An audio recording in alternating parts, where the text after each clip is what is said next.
બ્રહ્મ તત્વની કોઈને હજુ સુધી ખબર નથી પડી, હજુ સુધી પૃથ્વીના પતરાંગણ પર. ધન્ય હો, કોટી કોટી કોટી ધન્યવાદ શાસ્ત્રીજી મહારાજને. એમને અક્ષરને પુરુષોત્તમની સનાતન શુદ્ધ ઉપાસના બહુ ખુલ્લી કરી દીધી. કલ્યાણની મોટા મોટી આસફાલ્ટ રોડની સડક, આસફાલ્ટ નહીં, હીરાની સડક, હીરાની નહીં, અરચી માર્ગની સડક, અરચી માર્ગની સડક નહીં, બ્રહ્મતનુની સડક. આ તમારો વિષય નથી.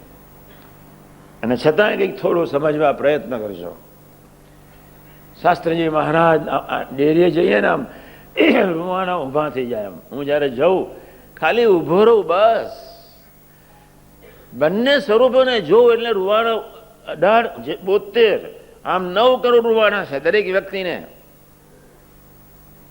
કે આ સનાતન તત્વને અક્ષરને પુરુષોત્તમની શુદ્ધ ઉપાસનાના મારે કેટલો દાખલો કર્યો, કેટલો દાખલો. મૂર્ખાઓને ડબલ પગે લાગવા છે અને ડાયાને ડફ ના હોય. ગુનાધિત પુરુષની રીત સમજી લો.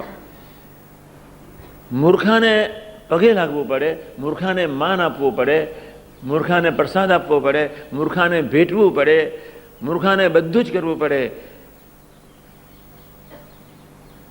અને ડાયો હોય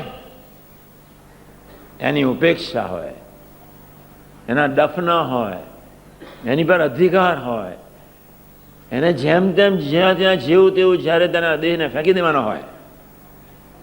બે અવસ્થા જુદી પડી ગઈ છે.